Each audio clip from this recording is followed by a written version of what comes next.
So hello Callum, how are you doing? Yeah, so far quite good. So far I've had a good weekend.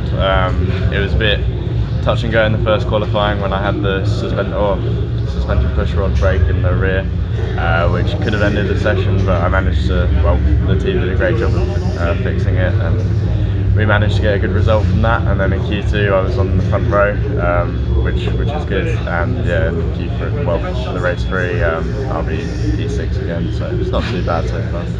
Okay, so it's your second time at Pau. What memories do you have on this track? Hard memories. It was, last year to learn the track was really hard. I found it tough, especially last year in the wet, but I learned a lot from that in the free practices last year, so this year I was quite well prepared, which was good. Okay, let's go back to the Paul Ricard meeting where you had your first victory in Formula 3. Were you looking forward to have such a good results as soon as the second race of the weekend? I knew I was strong, but I didn't think I'd get a win, to be fair. I thought I'd get a podium, but a win was really quite good, to be fair. I wasn't expecting it, but yeah, it was a good result. Okay. You came straight from go-karting to Formula 3, and you were one of the only one last year who finished all the races of the season. What do you think about the decision from FIA to forbid the driver to come from go-karting to Formula 3? Yeah, I don't agree with it, but I think the thing is, when you get the license to do Formula 3, it's hard enough to get that license. You have to have finished in the top 3 in a world championship in karting, you get 3 drivers a year who do that. So, and I think one of them would want to go and do Formula 3. So I think you only get 1 driver a year, and if you're trying to stop more drivers from coming in, well, you're stopping 1 driver, and that's normally 1 driver every year or every 2 years. So I think you're stopping someone with the confidence from going and doing it. Okay. And the amount that you learn from the experience of Formula 3 is a lot more than you would if you were in, I don't know, Formula 4 or something like that. So for me, it was the right decision in a way. Okay. You left Carlin for Banham Sport Racing this year. What does it change in your preparation for a race? I think all Formula 3 teams work in a similar way. I just thought that the car was a little bit better, and the way the team works is just a little bit better. So, but don't get me wrong, Carlin were a really good team last year, and we did get some good results as well. But yeah, with Banham Sport, I'm confident, and it's all going well so far. Okay. The weather is not scheduled to come down today. Do you think it can help you for the weekend? I think it helped in qualifying for sure, but it's a bit more difficult when you're racing. You can't see much at all, especially when it's this wet, which makes it a bit more worrying for other people, around other people, because they may not see, they brake and go into you and crash. So yeah, I'm confident with my speed, but it's also a bit of a worry with a lot of people are new to the circuit as well, so they won't know for the first race where everyone brakes in the first lap. So yeah, I'm confident, but I'm also a bit wary. Okay. And can you tell us about your karting with the Red Bull Junior program? Like I say, it's a difficult one. I'm grateful for what they gave me last year, but really it was a good opportunity, and I didn't get the results they wanted, but I've only got to do the things I can do from now on. So yeah. So you said that it was an unexpected first victory on the Paul Ricard. So what are your expectations for this year?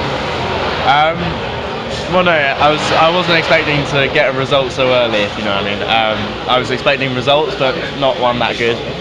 I think if I'm a bit more consistent with my results, because we had a really bad weekend at Hungaroring, so this weekend if I can get 3 top 5s and maybe a podium, that'll be some good points for the rest of the season, and hopefully I can finish top 3 in the championship. So now in Banham Sport you are the top guy of the team. How do you deal with that level, with that position? I think I like it. It gives me confidence. well, a little bit over the rest, but I also help the guys as well when we do the track walks and stuff. Because I have the knowledge of the F3 last year. It was a bit difficult because the first 2 races were new races for me. I'd never been to the tracks, so to get used to that was the same as everyone else. But from now on, I know the tracks, so yeah, hopefully I'll be a bit more leading the guys. So as you told to Nina, you were struggling a lot in street circuits, especially in Ford. Yeah. Today you are not in the best position to start, but how do you expect for the race? I mean, do you expect to attack, to try to overtake, or just to stay on track and try to get some points? I think the thing is, with this track, it's really, really hard to overtake. If I get the opportunity and it's not too risky, I will go for it. But the thing is, it also depends if it's rolling or the safety car start or start from an actual start. And then if it's an actual start, I can make up to 3 places off the start, which would be good. But if it's a safety car start, you're looking at losing or gaining 1 place the whole race. So it's not really, it's quite difficult. So let's talk about the format of Formula 3. Do you like it that has the free practice and the qualifying one day, have a lot of running in Friday, but not much running on Saturday and Sunday? Well, Saturday you have 2 races, but Well, yeah, I think if you look at GP3, which is meant to be similar to F3 in terms of, well, okay, you've got a little bit better drivers in GP3, but you've also got, it's the same in a way. You get a lot less running in GP3, so I think, you get half the amount of races, so F3 is a lot better for the number of races you get, especially if you're in your first 2 years of cars, which is really good. I think the thing is, with practice, you've got a big 80-minute, well, 45-minute 40 bit of practice, but it'd be nice if it was 40 minutes and then you have sort of an hour break to really go through everything and then go back out into 40 minutes. So talking about GP3, I don't know if you have seen anything, but it's Qualifying's on at the moment, yeah. Yes, but there are guys from Great Britain like Jake Hughes, Alex Albon as well. Alex Yeah. Albon. So what do you think about GP3 week? It's a side to be next year?